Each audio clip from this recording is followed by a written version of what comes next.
Climate scientist for the Nature Conservancy, Katharine Hayhoe. She's talking to us this afternoon. She authored a book called Saving Us. In your book, you sort of bridge the gap between the natural environment and our actions. And is there a connection here that can be drawn to these intense events, Katharine?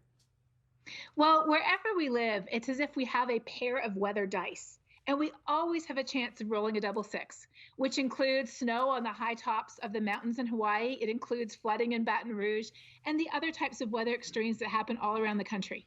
So if these are normal and natural, where does climate change come in? It is loading the weather dice against us. Decade by decade by decade, sort of sneaking in and replacing one of the numbers and another with a 6 or even a 7. So then all of a sudden we're saying, how could we have 3 500-year flood events in Houston in 3 years? The answer to that is global weirding. Global weirding?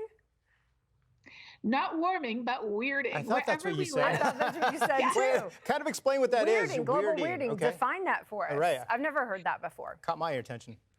Well, so often people talk about climate change as global warming, and they expect it to be warm everywhere as a result.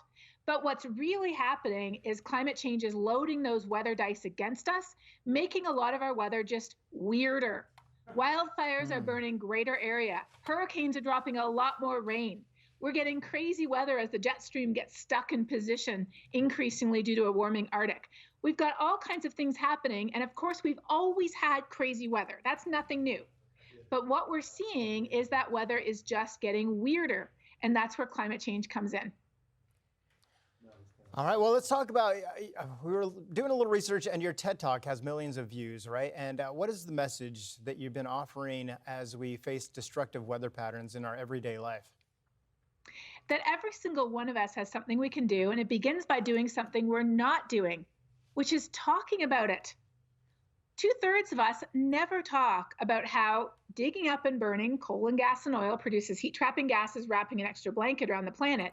But why do we care about it? Because it's affecting our homes, the air that we breathe, our economy, our food, our water, and every single one of us has a role to play in fixing it that begins with just talking about why it matters and what we can do in our city, our place of work, our school, our church, our neighborhood, our family, and more.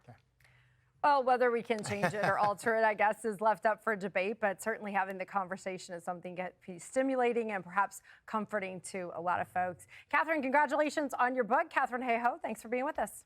Thank you for having me.